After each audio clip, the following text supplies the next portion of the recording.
بسم اللہ الرحمن الرحیم۔ السلام علیکم۔ رسول اللہ صلی اللہ علیہ وسلم نے ابو رافع یہودی کے قتل کے لیے چند انصاری صحابہ کو بھیجا اور عبداللہ بن عتیق رضی اللہ عنہ کو ان کا امیر بنایا۔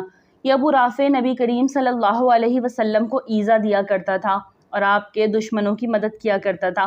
حجاز میں اس کا ایک قلعہ تھا اور وہیں وہ رہا کرتا تھا۔ جب اس کے قلعہ کے قریب یہ پہنچے تو سورج غروب ہو چکا تھا اور لوگ اپنے مویشی لے کر اپنے گھروں کو واپس ہو چکے تھے۔ عبداللہ بن عتیق رضی اللہ عنہ نے اپنے ساتھیوں سے کہا کہ تم لوگ یہیں ٹھہرے رہو، میں اس قلعے پر جا رہا ہوں اور دربان پر کوئی تدبیر کروں گا تاکہ میں اندر جانے میں کامیاب ہو جاؤں۔ چنانچہ وہ قلعے کے پاس آئے اور دروازے کے قریب پہنچ کر انہوں نے خود کو اپنے کپڑوں میں اس طرح چھپا لیا جیسے کوئی قضائے حاجت کر رہا ہو۔ قلعہ کے تمام آدمی اندر داخل ہو چکے تھے۔ دربان نے آواز دی، اے اللہ کے بندے، اگر اندر آنا ہے تو جلدی آ جا، میں اب دروازہ بند کر دوں گا۔ عبداللہ بن عتیق رضی اللہ تعالیٰ عنہ نے کہا، چنانچہ میں بھی اندر چلا گیا اور چھپ کر اس کی کارروائی دیکھنے لگا۔ جب سب لوگ اندر آ گئے تو اس نے دروازہ بند کیا اور کنچیوں کا گچھا ایک کھونٹی پر لٹکا دیا۔ انہوں نے بیان کیا کہ اب میں ان کنچیوں کی طرف بڑھا اور میں نے انہیں لے لیا، پھر میں نے قلعہ کا دروازہ کھول لیا۔ ابو رافع کے پاس رات کے وقت داستانیں بیان کی جا رہی تھی اور وہ اپنے خاص بالا خانہ میں تھا۔ جب داستان گو اس کے یہاں سے اٹھ کر چلے گئے تو میں اس کے کمرے کی طرف چڑھنے لگا۔ اس عرصے میں جتنے دروازے اس تک پہنچنے کے لیے کھولتا تھا انہیں اندر سے بند کرتا جاتا تھا۔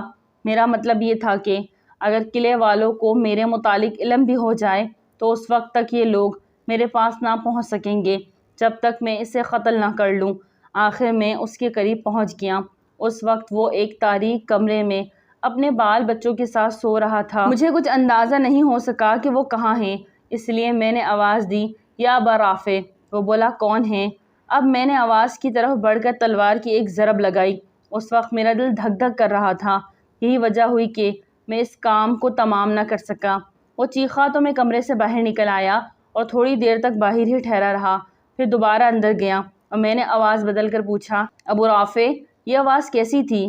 وہ بولا، تیری ماں غارت ہو، ابھی ابھی مجھ پر کسی نے تلوار سے حملہ کیا۔ انہوں نے بیان کیا۔ پھر آواز کی طرف بڑھ کر میں نے تلوار کی ایک ضرب اور لگائی۔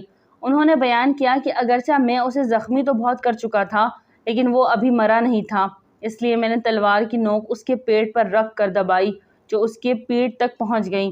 مجھے اب یقین ہو گیا کہ میں اسے قتل کر چکا ہوں۔ چنانچہ میں نے دروازے ایک ایک کر کے کھولنے شروع کیے۔ آخر میں ایک زینے پر پہنچا۔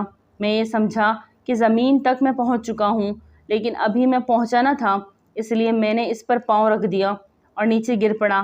چاندنی رات تھی، اس طرح گر پڑنے سے میری پنڈلی ٹوٹ گئی۔ میں نے اسے اپنے عمامے سے باندھ لیا اور آ کر دروازے پر بیٹھ گیا۔